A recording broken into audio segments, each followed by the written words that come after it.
In 2007, a 3-judge panel found Lamont Hunter guilty of raping and killing his girlfriend's 3-year-old son, Trustin Blue. Trustin Blue, known as the little boy with the big brown eyes. He died in 2006 when he was just 3 years old.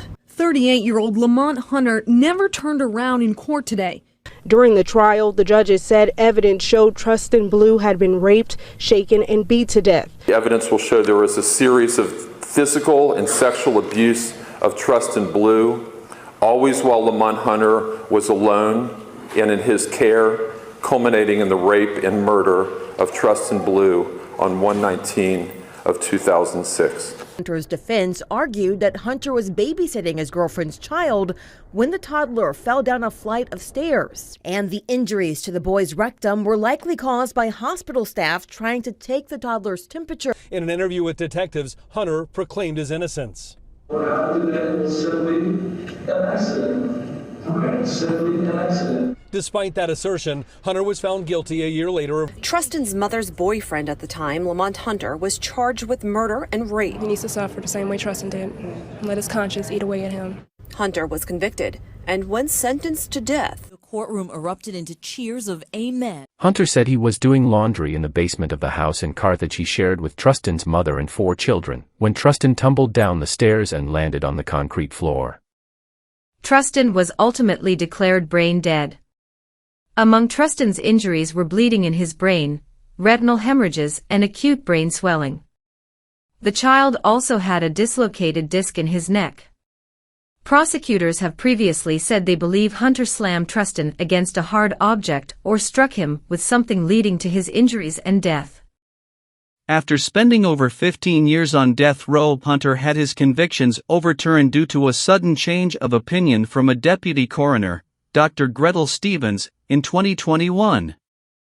Dr. Stevens declared the manner of death for Trustin as undetermined, a significant departure from her previous ruling of homicide.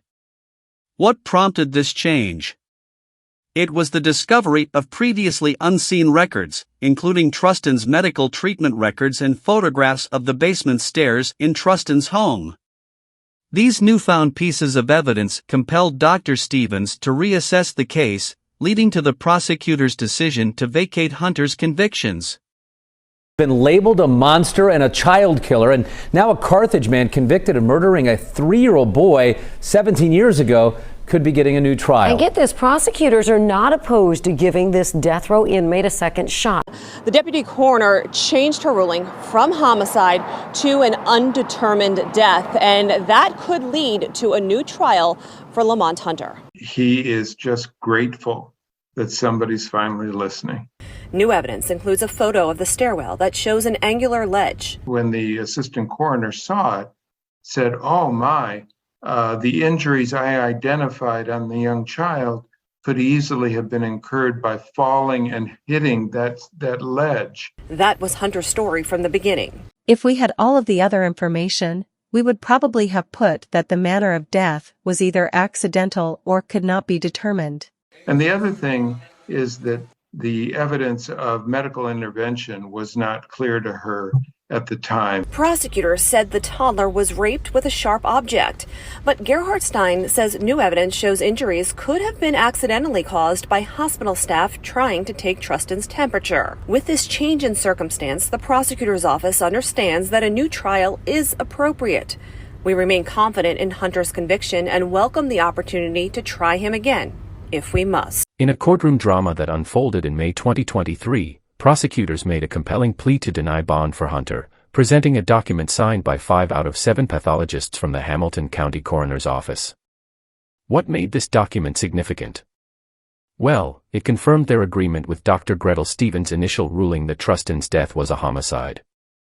However, there was an intriguing twist. Dr. Stevens herself did not sign the document. Adding to the intrigue, the only other pathologist who didn't sign happened to be on medical leave. This curious situation left everyone wondering about the complex dynamics and differing perspectives within the coroner's office. As the courtroom proceedings continued, the question of Trustin's cause of death remained at the forefront, with each piece of evidence contributing to the ongoing puzzle. prosecutors presented the judge with documents, 5 pathologists from the Hamilton County Coroner's Office signing off on the documents saying they believe Trustin Blue's death was a homicide. The attorneys for Lamont Hunter called an ER doctor to the stand who testified he believes the injuries to the child were consistent with a fall down the stairs. The state has agreed to the motion for new trial, and this court has vacated Mr. Hunter's conviction and death sentence.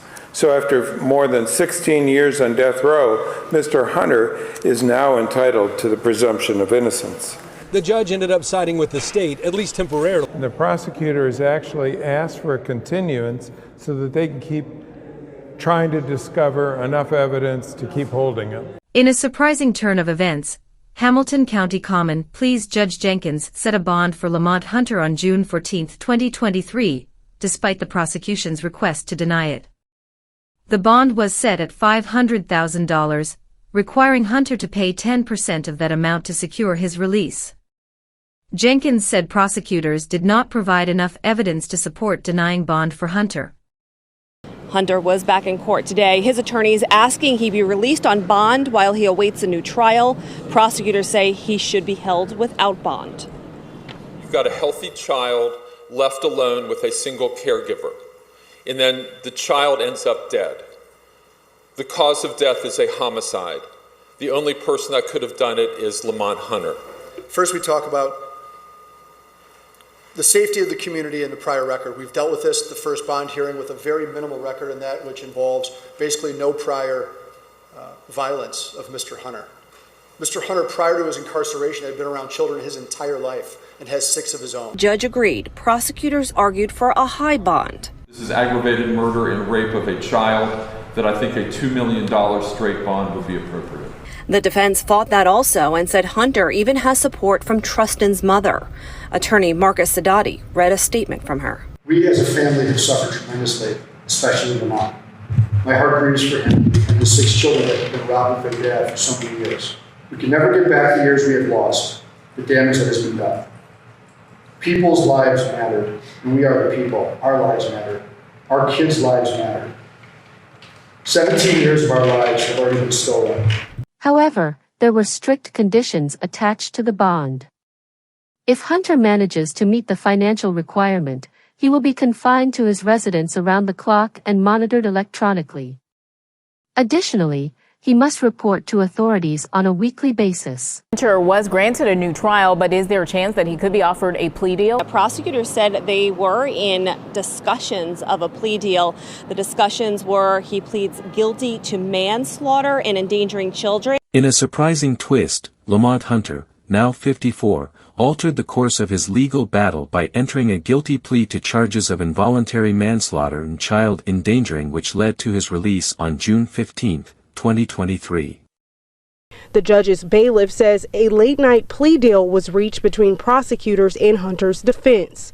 Mr. Hunter decided to enter a plea to time served. So it was a reduced charge to involuntary manslaughter and child endangerment. He's pleading guilty to the fact that he was there and Trustin died while he was there. He's not saying like anything else other than that. The turn of events sends a man convicted of killing a little boy in his home to his own loved ones. Less than 3 hours ago, Lamont Hunter walked out of the Hamilton County Justice Center as a free man. Hunter's attorneys expressed their satisfaction with the plea deal, emphasizing that he should never have been convicted of murder and rape or sentenced to death. According to one of his attorneys, Aaron Barnhart, the agreement aligns with Hunter's consistent account of the events surrounding the tragic death of 3-year-old Trustin Blue in 2006. This statement was made outside the courtroom of the Hamilton County Common Pleas Court, marking a significant moment in Hunter's pursuit of justice. Trustin was in his care. He accidentally fell down the stairs. Lamont knows that, in a way, he's responsible. He was the caregiver, but he never harmed Trustin. He loved Trustin. Judge Christian Jenkins implemented the previously agreed-upon sentence as part of the plea deal, providing Lamont Hunter with a fresh start without any legal burdens. Hunter's attorney, Sarah Gelsomino, shared with reporters that he was able to leave jail without any lingering concerns. Gelsomino expressed Hunter's eagerness to move forward and rebuild his life, emphasizing his optimism for the future. At trial, we argued the points to the three-judge panel, the same point and the same reason that his conviction is being set aside. That issue was argued to the court. They just rejected it. This was a very horrific, tragic, violent, egregious crime that occurred to a baby. It was depicted that way. So I think over time, when you remove yourself from sympathy, you remove yourself from emotion, and you look at this case on paper in black and white, and you look at it objectively and fairly, there was doubt with respect to whether he did this. And that's why the court set aside the convictions. I'm very joyful and happy for my former client. I'm happy to be able to get back to the business of living my life and with my children and starting from here and moving forward. All the emotions you can think of in one, that's how I'm feeling.